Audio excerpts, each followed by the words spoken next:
அன்பு நிறைந்த முகநூல் உறவுகளுக்கு கதை கேட்கும் நேரம் இது. கதை கேட்போமா? பாலைவன புதையல் தொடர்ச்சி 28வது அத்தியாயம். ஆம், கடந்த வாரத்தில் மகிழுந்தில் காரில் பயணித்துக் கொண்டிருந்த போது முதலாளி இருமிவிட்டு எனது பக்கமாக திரும்பி, நீ 5 வேளையும் தொழுது வருவதால் உனக்கு எந்த கொடுமையும் நேராது, துன்பங்கள் உன்னை நெருங்காது, உனது நல்ல எண்ணங்கள், உனது குடும்பத்தில் இருக்கும் பெரியவர்களின் ஆசிகள், வாழ்த்துக்கள் அனைத்தும் எப்பொழுதும் உனக்கு துணையாகவே இருக்கும். இந்த வில்லி தினந்தோறும் உன்னை பற்றி தவறான புகார்களை சொல்லிக்கொண்டே இருக்கின்றாள். நானும் உன்னை தவறாகத்தான் நினைத்து கொண்டிருந்தேன், ஒருவேளை அவள் சொல்வது உண்மையாக இருக்குமோ என்று. ஆனால் எனது மனைவி அதையெல்லாம் ஏற்றுக்கொள்ளவில்லை.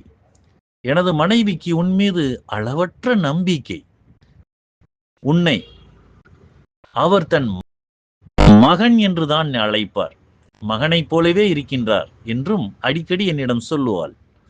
உனக்காக கணவன் மனைவி ஆகிய எங்கள் இருவருக்கும் அடிக்கடி வாக்குவாதம் கூட ஏற்பட்டதுண்டு. இதற்கெல்லாம் காரணம் இந்த வேலைக்காரிதான் என்பது எனக்கு இன்றுதான் தெளிவாக புரிகின்றது. உன்னுடைய அழகிய அணுகுமுறை எனக்கு தெளிவுபடுத்தி விட்டது. அவளை பற்றிய உண்மை நிலையை புரிய வைத்தது. கடந்த வாரத்தில் எனது சிறுவன் இளைய மகன் உன்னை பற்றி பெருமையாக சொல்லிக் கொண்டிருந்தான். சாதிக் ஒரு நல்ல எண்ணம், உள்ளம் படைத்தவன். மற்ற டிரைவர்களைப் போல் அவனையும் நாம் இழந்துவிடக்கூடாது. நீங்களும் இழந்துவிட வேண்டாம். மற்ற நண்பர்கள் வீடுகளில் வேலை செய்யும் டிரைவர்கள் மேல் பல்வேறு புகார்கள் வருகின்றன.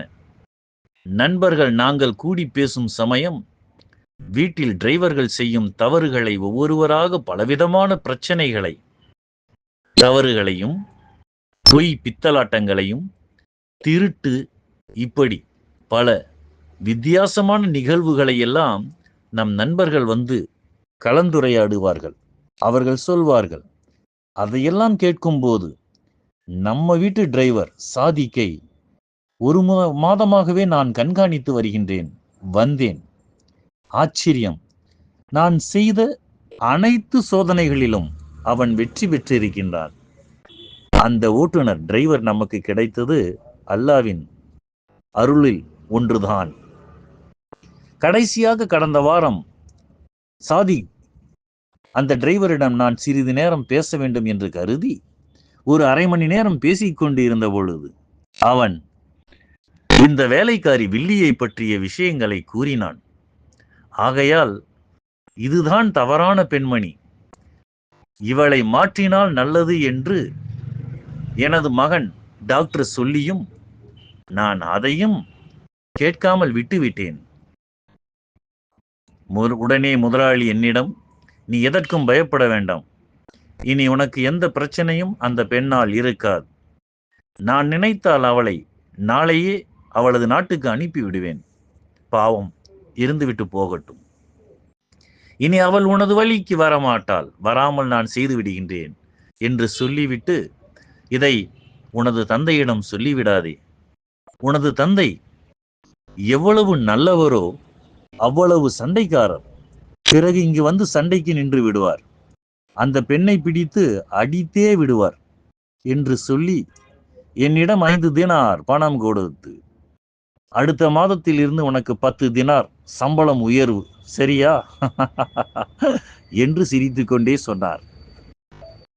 கடையில் இருந்து சில பொருட்களையும் வாங்கி கொடுத்து, உனது முதலாளி அம்மா எங்கோ வெளியில் போவதாக சொல்லியிருக்கிறார், நீ வீட்டுக்கு போய்விட்டு என்னை விட்டு விடு, பிறகு அதே வண்டியில் இரு, எனது மனைவி வந்தால் அவளை அழைத்து கொண்டு போய் வா என்றார். பிறகு வீடு திரும்பினோம். அடுத்த சுற்று அந்த முதலாளி அம்மா கிழவியும் நிறைய இதை போன்று விஷயங்களை சொல்லிவிட்டு அவரும் ஒரு 5 தினாரை எனக்கு கொடுத்தார். அடுத்து அவர் சொன்ன செய்தி, இனிமேல் உனக்கு சாப்பாடு நானே வந்து போட்டு குடிக்கிறேன், இனி அவள் உனது எந்த விஷயத்திலும் தலையிட மாட்டாள், சரியா? நீ கவலைப்படாதே என்று எனக்கு ஆறுதல் கூறினார். இனி அந்த வேலைக்காரியால் உனக்கு எந்தவித தொந்தரவும் வராது. அப்படி ஒரு வேளை வந்தால் எங்களிடம் உடனே சொல்லு.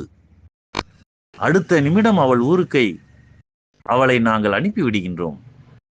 போதும் அவளால் நாங்கள் படும் அவஸ்தை என்று தலையில் அடித்து கொண்டார் அந்த முதலாளி அம்மா.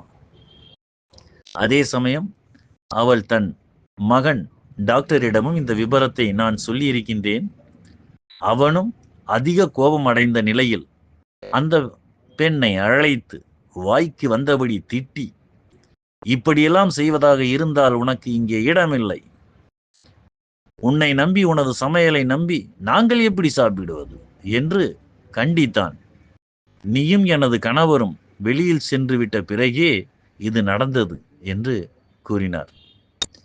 நானும் அவளை இன்று நன்றாக திட்டிவிட்டேன். பாவம், அழுது கொண்டே இருக்கிறாள். கோபம் கொண்டு நாளைக்கு சமைக்கவும் மாட்டாள் என்று முதலாளி அம்மா சொல்லிக்கொண்டே வர வீடு வந்துவிட்டது.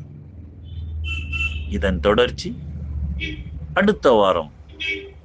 அதுவரை உங்களிடமிருந்து விடைபெறுவது உங்கள் அன்பு அன்வர் பாட்ஷா. ஒன்னும் வேலைக்கு போக வேணாம். சரி, ஒரு மாசம் கழிச்சே போலாம், பரவாயில்ல. சரி சரிப்பா. அது நீ ஸ்டைலா அப்படி ஒரு செல்யூட் போட்டு பார்க்கலாம். ஐயோ, உங்க முன்னாடி. போடுறா ஐயோ, போடுறா.